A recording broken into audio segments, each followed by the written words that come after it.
Assalamualaikum warahmatullahi wabarakatuh. Nuhun kula nuwun.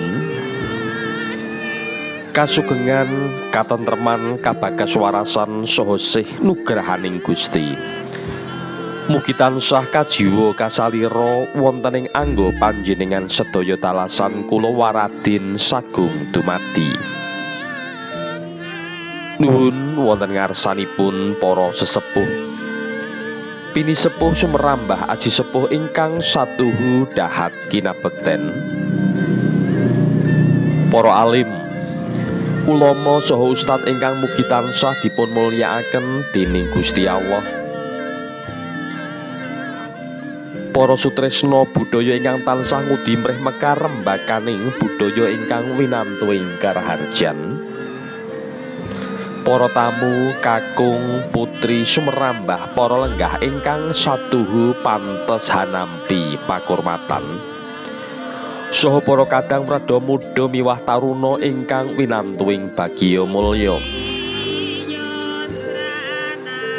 Keparengna kula aturaken wilujeng enjang, wilujeng rawuh, wilujeng pepanggihan.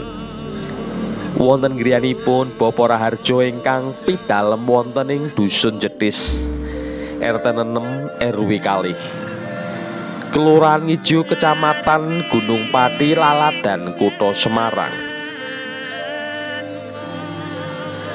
Saderengipun adicara kalajengaken sumangga panjenengan sedaya lan kula ngunjukaken puja puji astuti wonten ing sahandhap pepadang dalem Gusti ingkang Maha Wisesa ingkang sampun kapareng ambabar kanugrahan ingkang awujud kabagyan, kamulyan, kawilujengan tuwing kasarasan satemah wonten ing titi palenggahan menika.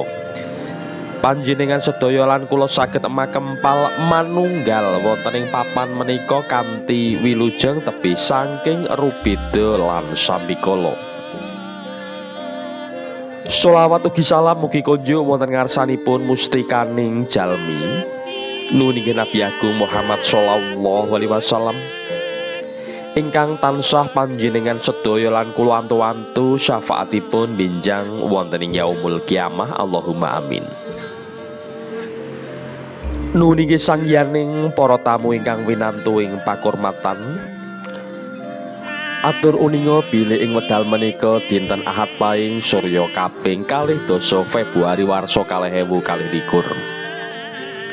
Keluarga agung saking Bapak Raharjo badhe hamiwiti anggenipun molokramakaken keng putra kinasih nuwun inggih Nimas Ayu Wilujeng ingkang badhe jinatukrami dening Nak Mas Bagus Widodo.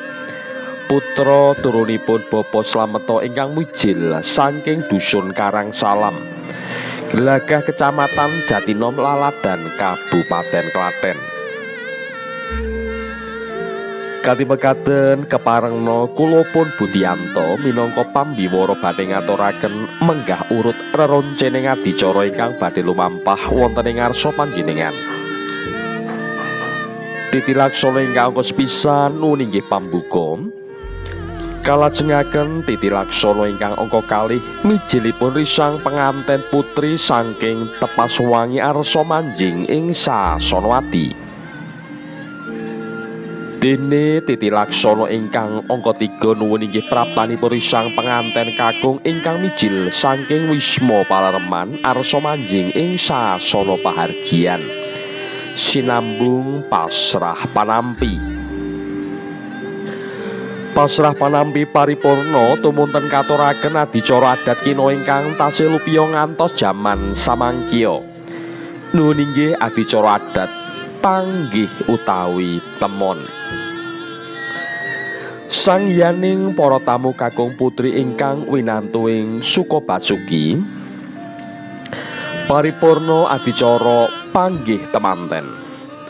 Tumunten lumaksita adicara kaping 6 nuwun inggih kerobongan. Ewondene lumaksitaning adicara sungkeman badhe lumados saparipurnaning adicara mapak pisan.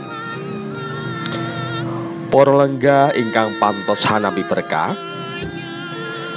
sungkeman paripurna tumunten sowan adicara atur pambagya harja saking ingkang hamengkugati.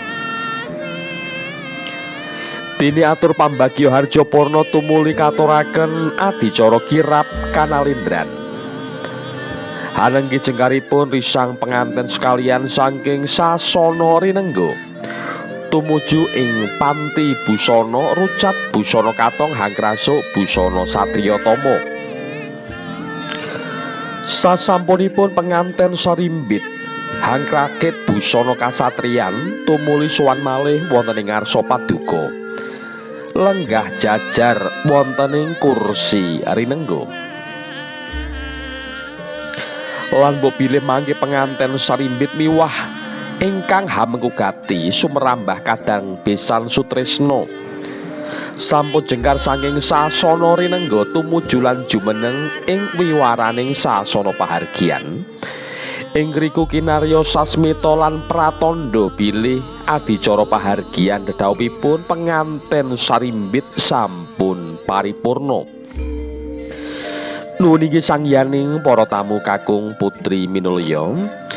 Kados mekaten kala wau menggah urut reroncening adicara ingkang badhe lumados wonten ing ngarsa panjenengan sedaya. Salajengipun ingkang hamangun bojo krama nyuwun dhumateng panjenengan mugi kersa hanjenengi titi laksana menika ngantos mangke satiti purnaning adicara kanthi mardu mardikaning penggalih. Nuwun.